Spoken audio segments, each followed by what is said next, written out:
Oi, turma, tudo bem? Vamos dar continuidade ao nosso estudo. Estamos falando sobre estereoquímica e nesta segunda parte, né, da videoaula, nós vamos falar especificamente sobre, deixa eu passar aqui que nós já falamos sobre esse assunto, vamos falar sobre as regras específicas que nós vamos utilizar para fazer a designação R ou S de um determinado composto que tenha um carbono que seja um centro de quiralidade, tá certo? Então, qual é o nosso objetivo aqui agora? Saber identificar se a configuração de uma molécula quiral vai ser uma configuração R ou se ela vai ser uma configuração S. São essas duas configurações existentes, tá? Então, é necessário um método verbal que indique o arranjo tridimensional dos átomos no centro de quiralidade, ou seja, uma configuração dos substituintes, tá? Então, esse daqui vai ser o método verbal. A gente vai designar a molécula, a configuração R ou a configuração S. As regras de sequência para especificar a configuração de um centro quiral são as seguintes.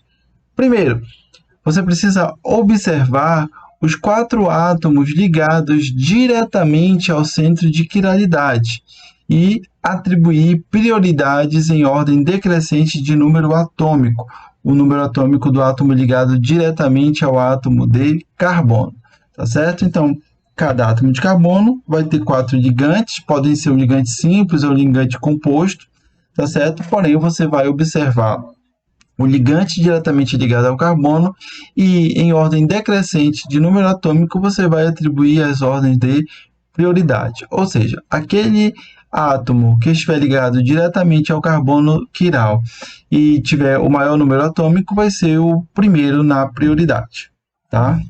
Regra de número 2.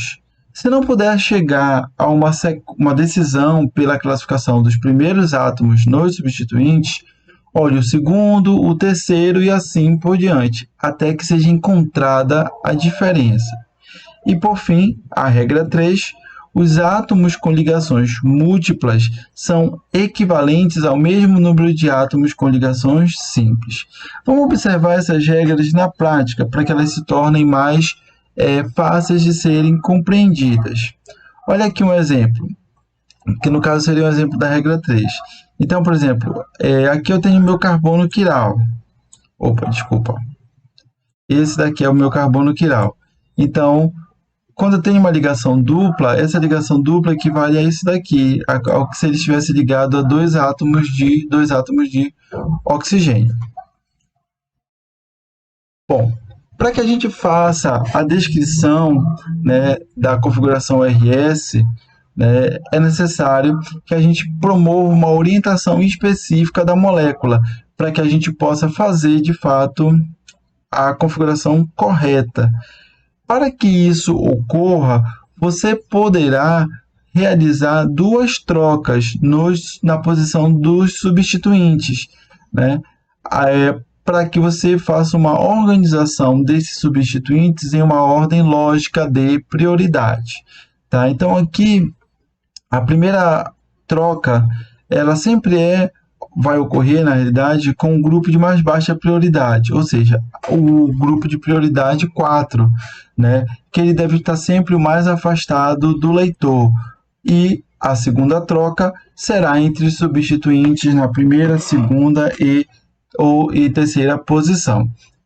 Essa segunda parte da regra de configuração também vai ser vista agora de forma mais prática para que a gente compreenda.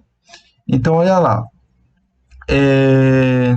Se a orientação dos substituintes de maior para menor prioridade, 1, 2, 3, estiver ocorrendo no sentido horário, tá? No sentido que o relógio se move, então aquele centro de quiralidade ele vai ter como configuração R. Porém, se a orientação dos substituintes de maior ordem para menor prioridade ocorrer no sentido anti-horário, no sentido inverso ao de movimento de um relógio, então aquele centro de quiralidade tem configuração S.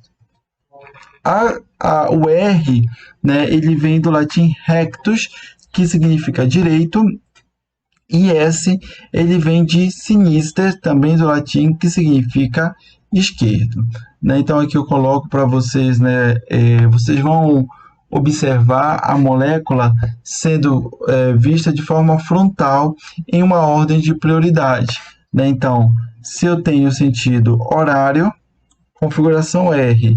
Se eu tenho sentido anti-horário, configuração S. Né? E esse sentido que eu me refiro é o sentido da prioridade, do sentido da ordem de prioridade dos substituintes. Então, vamos ver então o exemplo. Aqui eu vou começar a trabalhar com moléculas genéricas, para que a gente não tenha ainda o trabalho de atribuir as prioridades, apenas a organização na orientação. Então, aqui eu tenho uma molécula, tá? Vejam que ela está representada por uma forma tridimensional. Lembrem que a linha em cunha, que é essa tracejada, ela se encontra para trás do plano, e a linha preenchida, ela encontra-se para frente do plano, que enquanto que as linhas normais, elas se encontram no plano. Então, meu primeiro passo, né, depois que eu estabeleci a ordem de prioridade, então, aqui eu teria, por exemplo, um exemplo, tá? Então, genericamente, eu teria aqui um ligante com prioridade 1, com prioridade 2, com prioridade 3 e com prioridade 4. Então, o meu primeiro passo é transformar esta molécula 3D em uma molécula 2D. Essa transformação passa pelo seguinte: quem está no plano se transforma no eixo vertical. Então, vejam lá, 4 e o 3. Tudo bem? Então, essa foi a minha primeira etapa da transformação de uma molécula 3D para uma molécula 2D, tá? Eu ainda não estou organizando para atribuir a configuração RS. Eu estou apenas fazendo uma transformação de 3D para 2D.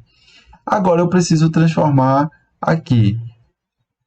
O ligante que está lá para trás, ele permanece no mesmo lado, em um plano horizontal, enquanto que o ligante que está para frente do plano, ele vai para a posição oposta.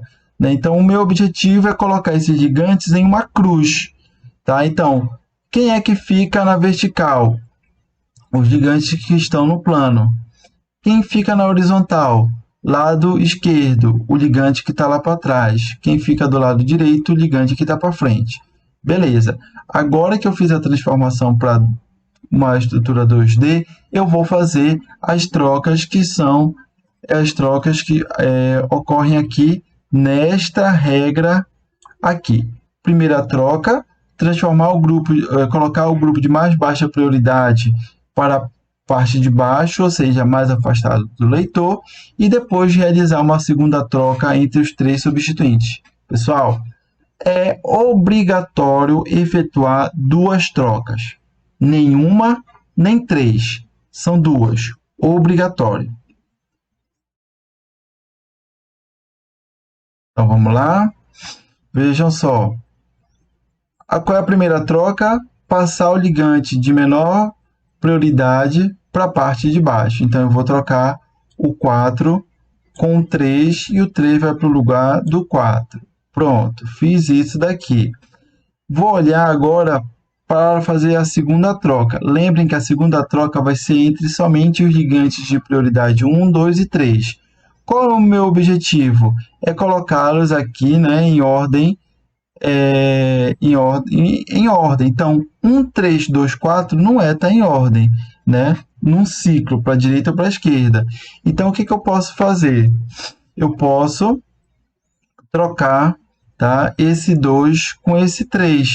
Porque se eu trocar um 1 com 2, vai ficar 2, 3, 1. Ainda não está em ordem. Então, a melhor forma é eu trocar esse 3 com esse 2 aqui. Vejam lá, troquei. Observe o sentido do giro.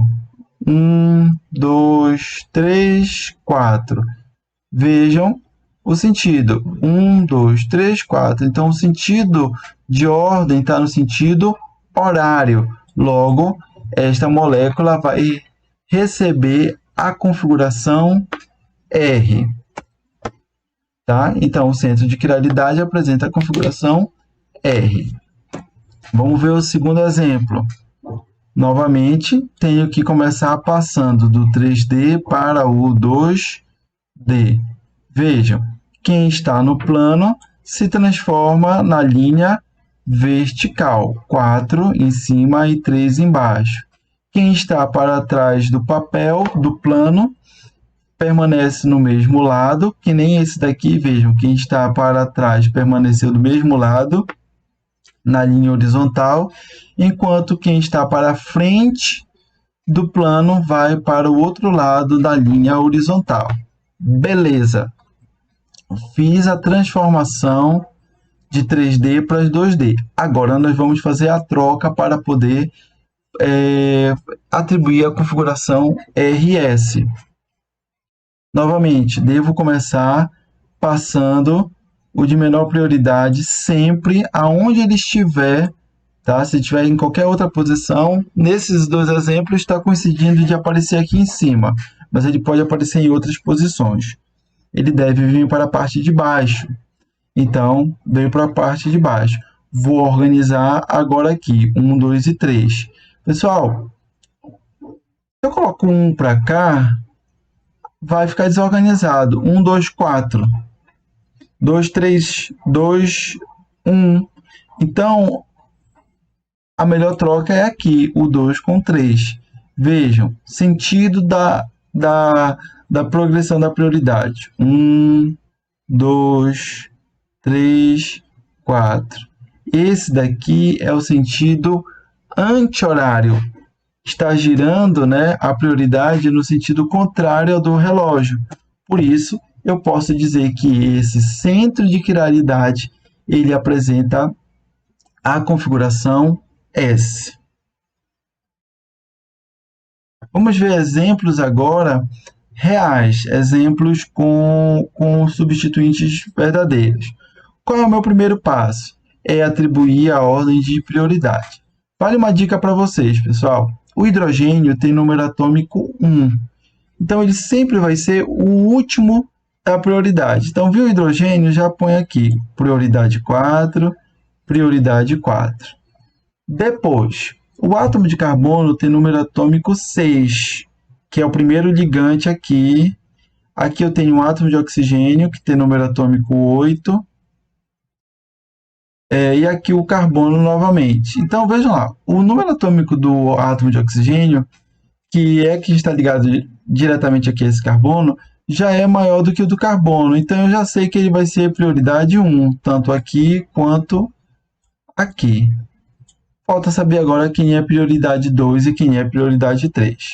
Vejam que os 3 próximos gigantes do carbono, deste daqui, são átomos de hidrogênio, que todos têm número atômico 1. Enquanto que aqui eu tenho átomos de oxigênio, que têm maior prioridade que estes átomos de hidrogênio. Então, eu posso dizer que aqui é a prioridade 2 e aqui é a prioridade 3. Então, prioridade 2 e aqui prioridade 3.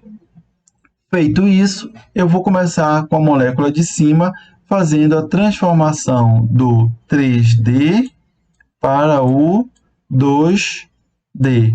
Então, vejam lá, quem está no plano? Hidrogênio e CO2H. Então, está aqui eles na linha vertical. Quem vai ficar na horizontal? Quem está para trás do plano permanece no mesmo lado. Quem está para a frente do plano vai para o outro lado. Beleza? Posso colocar aqui novamente, olha, a ordem de prioridade, como ficou. só para ficar mais fácil de eu me organizar. Qual é a primeira troca? Sempre colocar o de menor prioridade para a parte de baixo. Então, eu faço essa troca aqui. Tá? Então, vejam, o hidrogênio trocou com o CO2H.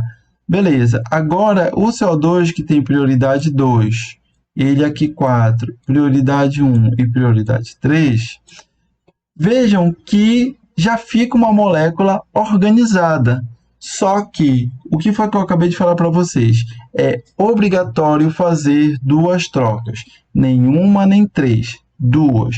Então, nesse caso aqui, eu preciso fazer uma troca que não vai demandar de uma terceira, mas eu preciso fazer uma segunda troca.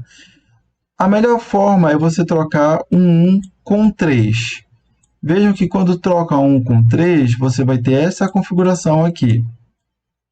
Maior prioridade, 2, 3 e 4. O sentido é o sentido horário, configuração R. Observa, a configuração dessa molécula é sentido horário. Mas vejam que eu estou falando do menos ácido lático. Isso porque a configuração RS ela é independente da configuração do estrógeno levógeno. Tá certo? Vamos olhar para o exemplo de baixo. Vou passar do 3D para o 2D. Tá? Quem está no plano, que é esse daqui, vem para a linha vertical, hidrogênio em cima e CO2H embaixo. Quem está para trás do plano permanece do mesmo lado. Quem está para frente do plano vai para o outro lado aqui na linha horizontal. Então, prioridade 4, prioridade 2, prioridade 3 e prioridade 1. Qual é o primeiro passo? É colocar o ligante de menor prioridade para baixo. Então, eu vou efetuar a troca aqui. Então, o hidrogênio vem para baixo e o CO2H vai para cima. Então, ligante de maior prioridade, de menor prioridade, de 1 e 2. E 3, desculpa. Observa que, novamente, já está organizado. Tá? Eu já tenho aí uma molécula organizada. Então, o que eu vou fazer? Eu vou substituir um 1 com 3. Isso porque é obrigatório que eu faça duas mudanças, duas trocas. E com essa segunda mudança, vejam que o sentido de rotação da prioridade agora está no sentido inverso e ele apresenta a configuração S. E eu estou falando do mais ácido lático. Novamente, a configuração de estrógeno e levógeno ela é independente da configuração S. Tá certo? Então, olha lá. É justamente a observação que eu falo. O sinal da rotação ótica, positivo ou negativo, não está relacionado com a designação RS, ou seja, não existe uma relação simples entre configuração RS e o sentido ou a grandeza da rotação ótica. Não é porque você sabe qual é o tipo de rotação ótica que você sabe a configuração RS de uma determinada molécula. Vamos a outro exemplo, tá certo? Olha lá, tem hidrogênio, menor prioridade. Quem são os outros gigantes diretamente ligados ao carbono? Oxigênio, carbono e carbono. Já sei que o oxigênio tem um número atômico maior do que o carbono, então já sei quem é prioridade 1. Quem é prioridade 2? Aqui ele está ligado a um átomo de hidrogênio, tá? E através de uma ligação dupla com o oxigênio. Ou seja, eu posso considerar duas ligações com dois átomos de oxigênio. E aqui ele está ligado com dois hidrogênios e apenas um oxigênio, né? Porque essa molécula aqui é isso daqui, olha. CH,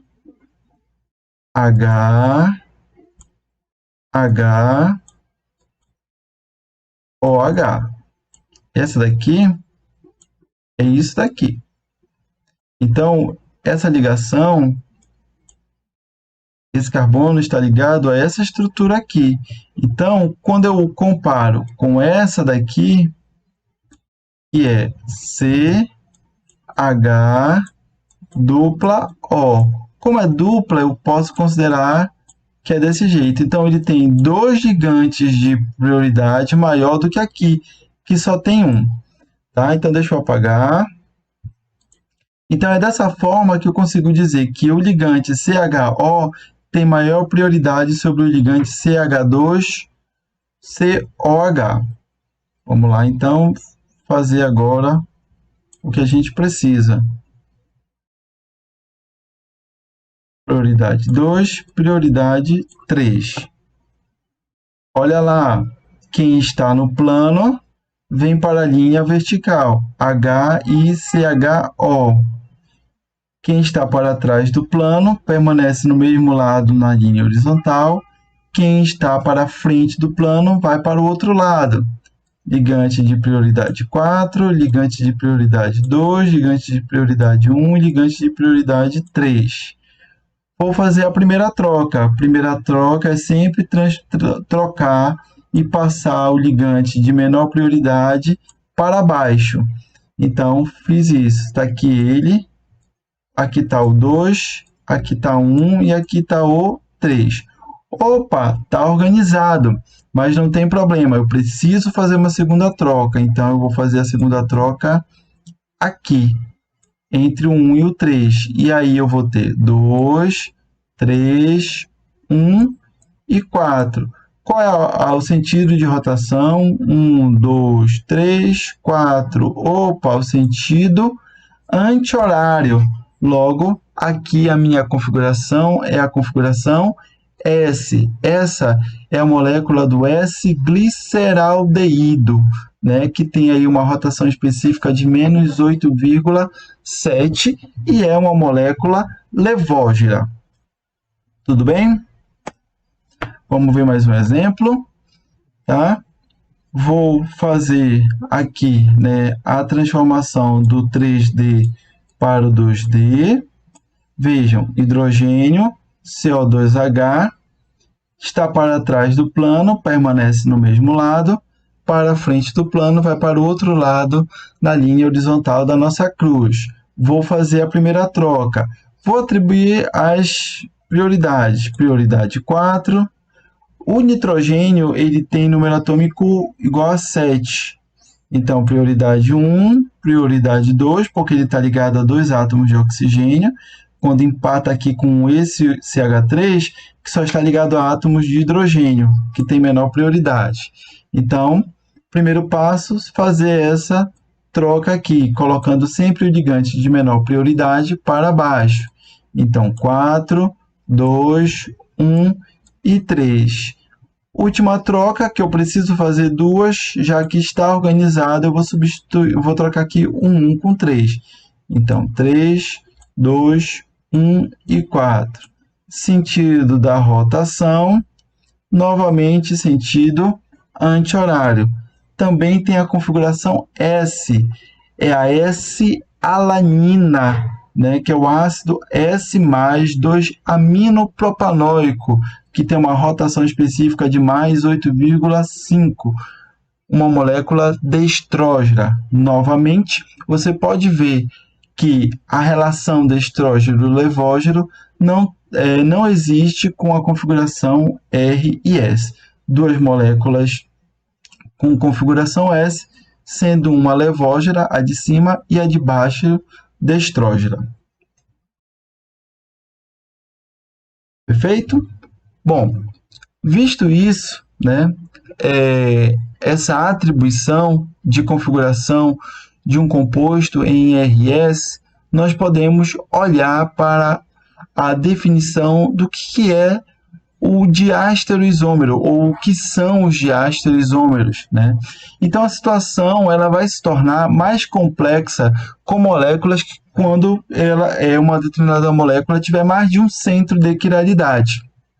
Por exemplo, uma molécula que tem N centros de quiralidade vai possuir 2 vezes N estereoisômeros. Então, por exemplo, uma molécula que tem um centro de quiralidade vai possuir 2 estereoisômeros, mas uma molécula que tem 2 centros de quiralidade vai possuir 4 estereoisômeros, e assim aumentando sucessivamente, tá? Vamos olhar aqui esse exemplo que está embaixo, que eu mostro para vocês a existência de 2 centros de quiralidade, no carbono C2 e no carbono C3. Já coloco para vocês aqui a análise que foi feita da configuração RS. Então, por exemplo, o carbono 2, numa primeira molécula, ele tem configuração R, enquanto que o segundo tem configuração R. Vejam que o par enantiômero desse centro dessa molécula tem todos os centros estereogênicos com a configuração oposta, 2s, 3s. Essas duas outras moléculas aqui, elas também, né, representam a mesma molécula, porém, elas vão apresentar aí configurações diferentes. O carbono 2 tem configuração R, enquanto que o carbono 3 tem configuração S. E como esse quarto aqui, né, ele é a imagem, né, seria, não é uma, ele na verdade é o reflexo, né, a imagem especular do primeiro, vejam que é o oposto, enquanto que é 2R, 2S, enquanto que é 3S, aqui é 3R. Então, a partir dessa observação, nós podemos começar a entender o que são os diastereoisômeros. Diastereoisômeros, eles são estereoisômeros que não são imagens especulares um dos outros. Eles são similares, mas não são idênticos e não são imagens especulares. Então, por exemplo, vamos voltar para o exemplo da mão. Quando eu pego a minha mão, uma das minhas mãos, e coloco na frente do espelho, eu vejo a outra. A minha mão com a minha outra mão, elas formam um par de estereoisômeros, de enantiômeros. Porém, quando eu pego qualquer outro par de mãos, essas mãos são semelhantes às minhas mãos, mas não é exatamente a mesma mão. Então, aí eu tenho um outro par de enantiômeros e as 4 mãos formam diastereoisômeros. Então, vamos voltar para cá. Observem.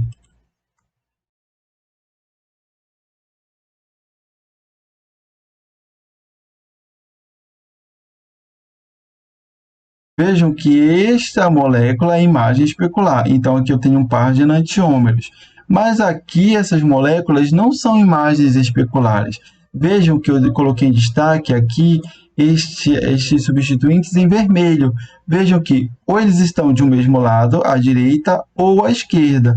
Você não vai conseguir colocar essa imagem no espelho e ver eles trocados, um em cada lado, né? Então, elas são semelhantes. Vejam que eles apresentam a mesma conectividade. Porém, né, a disposição espacial ela é diferente. Então, eles são semelhantes na conectividade, porém não são imagens especulares. Logo, são diastereoisômeros. Então, enantiômeros têm configurações opostas em todos os centros de quiralidade, como nós vimos. E os diastereoisômeros, eles têm configurações opostas em alguns, um ou mais centros de quiralidade, porém, possuem a mesma configuração em outro. E aí, para a gente observar, vejam lá. Esse estereoisômero, que é o isômero 2R e 3R, que é esse primeiro, ele forma um par de enantiômero com o 2S e 3S. Por quê? Porque todos os centros de quiralidade apresentam configuração opostas à dele. Porém, esse estereoisômero, ele tem como diastereoisômeros essas duas moléculas. Por quê? Ou o 2R é igual, enquanto que o 3 é diferente, ou o 3 é igual, enquanto que o 2 ele é diferente, tá certo? E aqui eu mostro para vocês, né, a relação que existe. Então, enquanto que este é enantiômero com ele, mas é diáster isômeros com esses dois aqui, tá? Aí eu posso começar, né? Opa, vou apagar.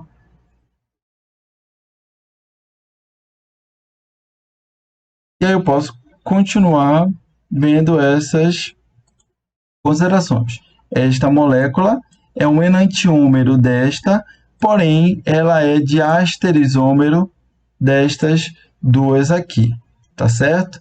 A mesma coisa que vale para essas aqui, tá certo? Eu vou fazer só mais um para vocês conseguirem identificar bem. Esta molécula, ela é enantiômero, forma um par enantiômero com esta molécula e é diáster isômero dessas outras duas aqui, tá? Então, a maioria das moléculas biológicas, elas são quirais. Geralmente, né, um desses estereoisômeros vai ser encontrado na natureza. Aqui nesse exemplo, né, apenas o isômero 2S3R, que é esse segundo, 2S3R, que é esse último aqui, ocorre naturalmente, né, em vegetais e animais e é um nutriente humano essencial.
Vamos lá dar continuidade, falando agora do que seria um composto meso. Os compostos aquirais, né, aqueles que apresentam um plano de simetria e que não apresentam centro de quiralidade, né, eles podem, por uma questão de configuração, acabar apresentando um centro de quiralidade. Então, esse composto meso, que apresenta um plano de simetria e que não deveria ter um centro de quiralidade, mas possui um centro de quiralidade, é chamado de composto meso. Um exemplo é o ácido tartárico, que foi utilizado por Pasteur, né? Então, quando eu observo aqui, vejam, né, o par de enantiômeros e o outro par de enantiômeros, tá certo? Observem a configuração, 2R3R, 2S3S, 2R3S e 2S3R. Não se preocupe que nós não vamos aqui configurar quando tem mais de um composto, de mais de um centro quiral, tá certo? Sempre eles vão ser dados para vocês as configurações. Bom, o que a gente tem aqui? Que aqui a gente tem um par de enantiômeros, né? São a imagem especular uma da outra e não são idênticas, não são sobreponíveis. Mas aqui as estruturas são idênticas no segundo caso, no segundo círculo. Fazendo um giro de 180 graus, eu posso obter uma ou outra estrutura. É o que a gente vai ver aqui.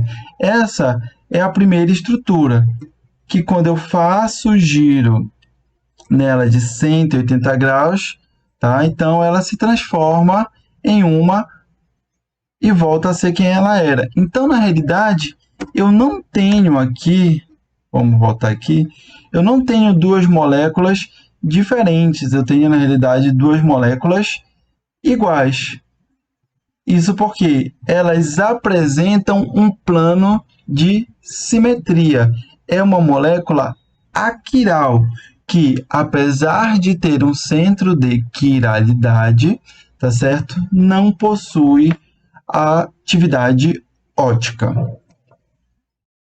Então vejam aqui onde é que está o plano de simetria, né? Cortando aqui, passando o plano de simetria nessa região, eu tenho um lado exatamente igual ao outro, né? Então o plano de simetria corta a molécula através da ligação C2 e C3, fazendo uma metade da molécula a imagem especular da outra metade, sendo a quiral, mesmo com a presença de um centro de quiralidade, tá? Então, o ácido tartárico, que é a molécula que nós estamos observando como um composto meso, existe em 3 formas estereoisoméricas, tá? Então, os 2 enantiômeros e uma forma meso. Então, esse ácido tartárico existe nessas 2 formas e nesta daqui ou nesta daqui, já que é a mesma. Vejam aqui algumas propriedades físicas desses 3 estereoisômeros, né? Tanto do estereoisômero positivo, quanto do negativo, quanto do meso. Observem que seus pontos de fusão, densidade e solubilidade são próximos, mas a principal diferença está aqui, na rotação específica. Enquanto que o positivo, né, ele gera uma rotação, uma rotação do ângulo de mais 12, o negativo menos 12. E o composto meso, que é uma molécula quiral, não vai apresentar atividade ótica. Por conta disso, não vai gerar, né, um desnível na rotação da luz plano polarizada, tá? Então, aqui o item 1 é o que eu falei, né? Os ácidos tartárico mais e menos apresentam ponto de fusão, solubilidade e densidade próximos, né? Idênticos. Eles diferem apenas no sinal da rotação da luz plano polarizada.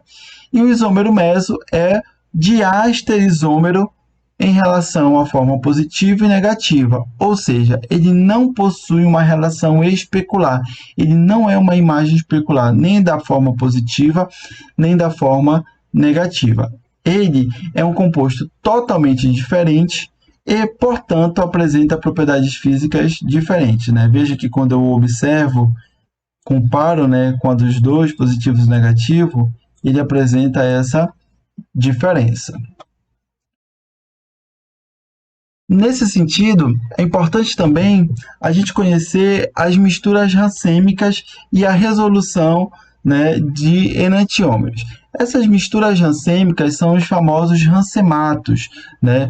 O que é um rancemato? Quais são as características? Primeiro, é uma mistura formada de 50%, com a porcentagem de 50% de cada um dos 2 enantiômeros quirais oticamente ativos. Uma outra propriedade é que ela vai ser especificada com o sinal de mais ou menos, ou com o prefixo DIL, para justamente indicar que dentro daquela solução eu tenho partes iguais das formas destrógira e levógira. E esse tipo de solução, de mistura rancêmica, né, o rancemato, vai apresentar uma rotação ótica igual a 0, né? Isso porque a rotação ocasionada pelo enantiômero positivo vai ser anulada pela rotação ocasionada pelo enantiômero negativo e vice-versa.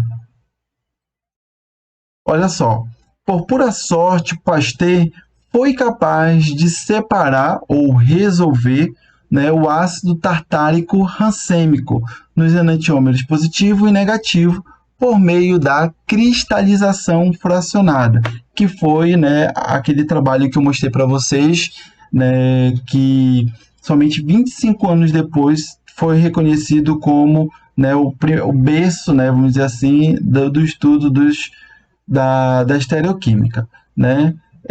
Esse método hoje ele não funciona para a maioria das misturas rancêmicas, né? Então foi um acaso muito bem sucedido para Pasteur. Uma outra forma, né, para que a gente consiga também solucionar misturas rancêmicas, né, misturas que ocorrem em porcentagens semelhantes de cada um do par de enantiômeros, é através da resolução de reações químicas, né, de uma forma bem complementar, né, para que vocês possam reconhecer. O método mais comum para a resolução, que seria, quando eu falo resolução, eu estou me referindo à separação dos enantiômeros, tá certo? Por exemplo, então, o método mais comum para que a gente faça a resolução ou separação, né, dos enantiômeros dentro de uma mistura racêmica, já que nós não vamos mais efetuar o processo de cristalização, é utilizando uma reação ácido-base entre a mistura racêmica, por exemplo, aqui no caso de um ácido carboxílico, quiral, e uma base amina. Então, quando esse ácido carboxílico reage com essa base, que é uma amina, forma um sal de amônio, que permite, né, que ocorra aí um processo de separação. Mas vamos ver o que acontece de uma forma mais específica nesse processo. No caso aqui, eu tenho ácidos quirais, né? Então, eu tenho ácido lático rancêmico, tá? 50% R e 50% S. Aqui eu mostrei para vocês só a reação simplificada. Vamos entender agora na prática o que acontece, tá? Então, quando essa mistura racêmica reage com essa base aquiral, tá? Que no caso é a metilamina, vai produzir um sal de amônio. Como tem 50% de cada ácido lático, configuração RS, eu vou ter a formação do sal R e a formação do sal S, né? 50% de cada. Então, ambos os ácidos láticos, positivos e negativo, reagem com a metilamina eficientemente. E o produto é uma mistura também racêmica, né, dos dois sais, que são a imagem especular um do outro. Um positivo, o mais lactato, e o menos lactato de metilamônio, né? Então, se eu pego uma mistura racêmica e reajo com um reagente aquiral, o meu produto vai ser uma mistura racêmica também dos produtos derivados desse par de enantiômeros, dessa mistura racêmica. Vejamos o que acontece quando eu uso uma base, né, agora quiral. Então, eu tenho os mesmos dois ácidos carboxílicos em uma mistura racêmica, 50-50 de cada configuração, só que aqui mudou o meu reagente. Ele é quiral, ele apresenta quiralidade, ele é o R1-feniletilamina. Opa! Quando ele for reagir com essa mistura racêmica, observem que vai produzir dois diastereisômeros, o sal RR e o sal SR. Então, neste caso aqui, ambos os ácidos láticos, positivo e negativo, reagem com a R1-feniletilamina para formar dois produtos diferentes. Esses dois sais são diastereisômeros, compostos diferentes e que possuem, então, propriedades físicas e químicas diferentes. E a partir desse momento, você pode efetuar a separação desses produtos através de uma cristalização ou algum método. Isso porque quando eu tenho enantiômeros, e aí eu vou voltar aqui para vocês verem, lembrem que quando eles são enantiômeros, as propriedades físicas e químicas elas são iguais. Então, como é que eu vou separar? Somente quando eu tenho um diastereisômero, como o meso aqui, que apresenta um ponto de fusão, densidade, solubilidades diferentes, é que me permite esse processo de separação. Então, nós podemos resolver, né, misturas racêmicas utilizando, né, um reagente quiral, tá certo? Para produzir aí pares de diastereisômeros, compostos diferentes e que vão permitir a separação por algum método, como cristalização, né, desses compostos. Olha lá, aqui eu faço uma analogia para vocês.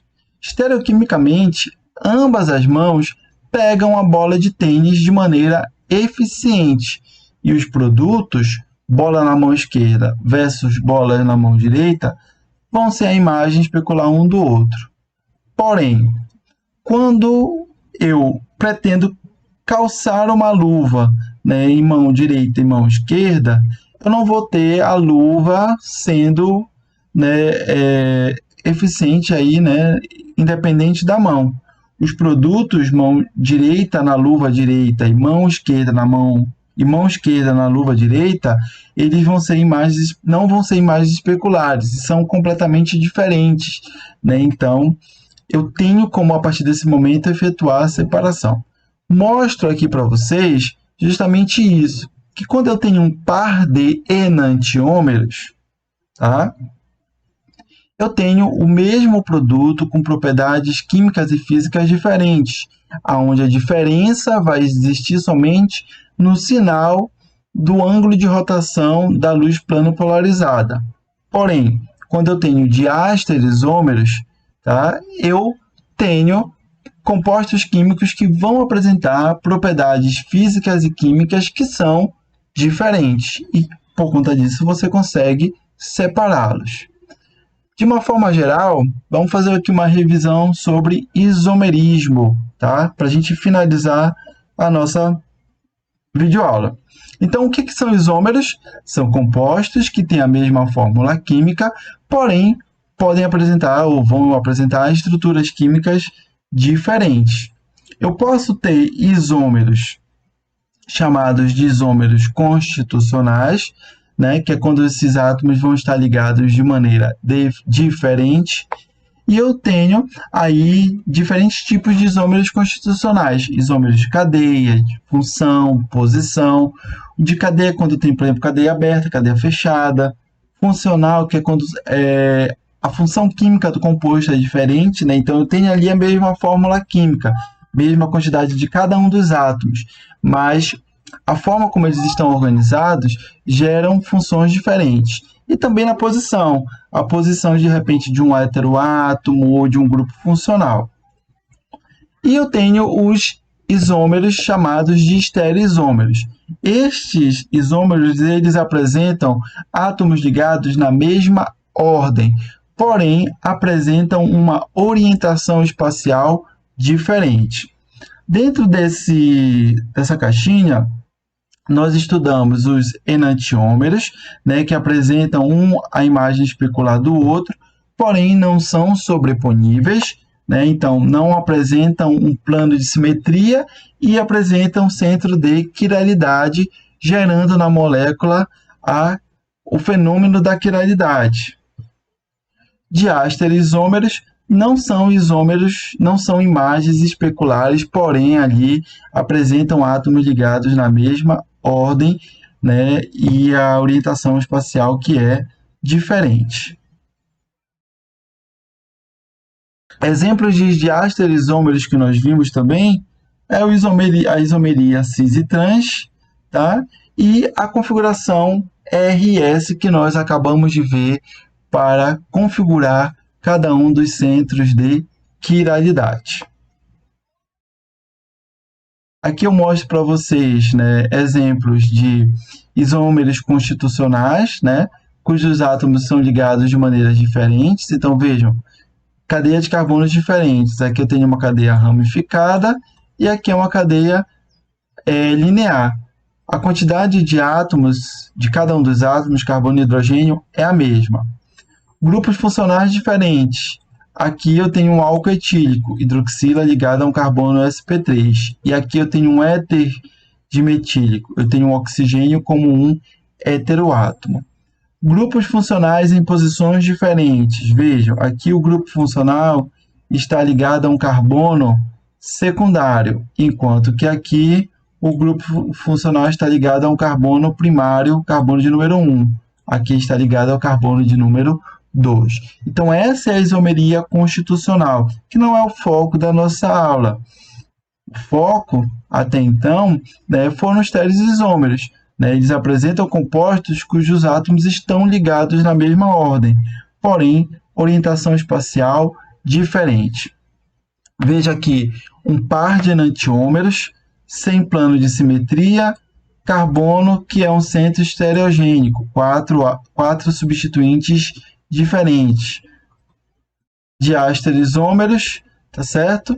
Vejam que eles não são imagens especulares um do outro, tá certo? E eles apresentam mais de um centro estereoquímico na molécula. E aqui, isomeria cis e trans, né? Aqui uma molécula aberta, vejam, átomos iguais em faces opostas. Trans, átomos iguais na mesma face. Cis. Cadeia fechada, que seriam os cicloalcanos. Faces opostas. Trans, mesma face. Cis. Tudo certo, pessoal? Aqui, então, a gente encerra, né? Deixa eu voltar. Aqui, então, a gente encerra a nossa videoaula de parte 2 e espero vocês em breve para assistir a nossa última videoaula sobre estereoquímica. Um abraço em todos e até breve.